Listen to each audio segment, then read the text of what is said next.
daawwattootaa fi dhaggeeffattoota Ardii Miidiyaa Neetwoork qophii kiyya kaardhaatiin namticha Atsoota faarsuu fi garee tokko deeggaraan Itoophiyaa durii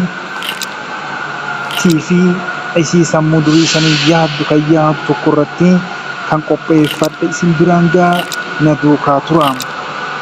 Innis Daayqoon Daani'eel Kaleessaa fi Hardhaam.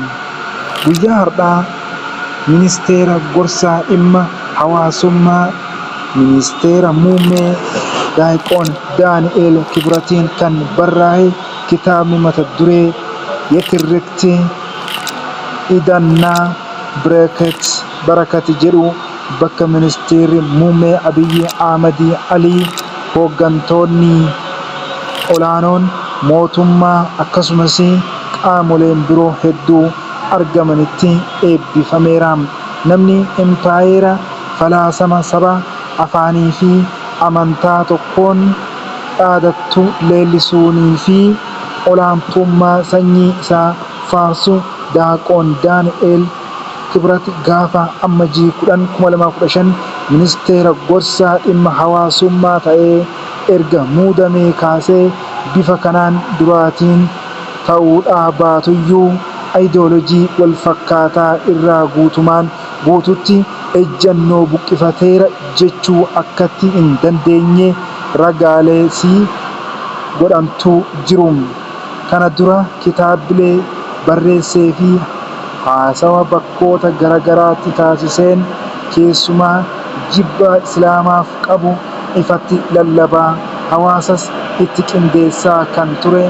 Namni kun nama seenaa qabeessa mootii Habashaa duraanii Najjaashii shororkeessummaadhaan farrajuu qofa osoo hin taane yeroo jalqabaatiif Itoophiyaa bal'oo biyyoota ollaa isii hammatee walitti ijaaruun kan bulchee fi dippiloomaasiin Itoophiyaan amma addunyaa biroo waliin qabduuf bu'uura kan kaa'e gooticha Amira Sulxaaneetii Adal Imaam Ahmad bin Ibrahim Al-Gaazii weeraraadha jechuun nama barreessee fi barsiisedha.